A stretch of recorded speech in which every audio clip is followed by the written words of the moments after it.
ஏன் நம்ம வந்து ஆன்லைன்ல இவ்வளோ ஹேட்ரிசம் ஸ்ப்ரெட் பண்றோம் அப்படிங்கறத பத்தி இன்னைக்கு டிஸ்கஸ் பண்ணலாம்.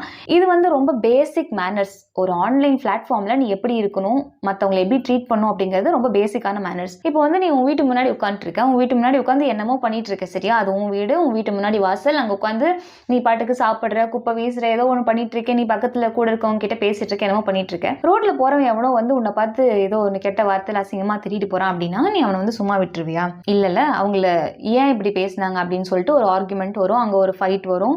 ஸோ எப்படியும் அது ஒரு பெரிய சண்டையா போகும், கரெக்ட் தானே? ஸோ அதே மாதிரி நீ ஆன்லைன் பிளாட்ஃபார்ம் எடுத்துக்கிட்ட அப்படின்னா உன் வீட்டில் எப்படி நீ ஆடுற பாடுற, உனக்கு என்ன பிடிக்குதோ அதெல்லாம் பண்றியோ, அதே மாதிரி அது அவங்களோட சேனல், அது அவங்களோட பேஜ். ஸோ அதுல வந்து நீ ரேண்டமா ரோட்ல போற ஆள் மாதிரி நீ பாட்டுக்கு வர, கேவலமான கமெண்ட்ஸ்லாம் போட்டுட்டு நீ பாட்டுக்கு போற அப்படின்னா அது என்ன அர்த்தம்? எப்படி நீ அப்படியெல்லாம் பண்ணலாம்? மெயினா இந்த ஆன்லைன்ல ஹேட் ஸ்ப்ரெட் பண்றதுக்கு என்ன ரீசன் அப்படின்னா உன்னை யாருமே எதுவுமே தாக்க போறதில்ல அப்படிங்கிற ஒரு தைரியம். இதுவே உன் வீட்டில் இருக்க ஒரு பர்சனா இருந்தா அவங்களை இதே மாதிரி தான் அசிங்கமா நீ திட்டுவியா சொல்லு?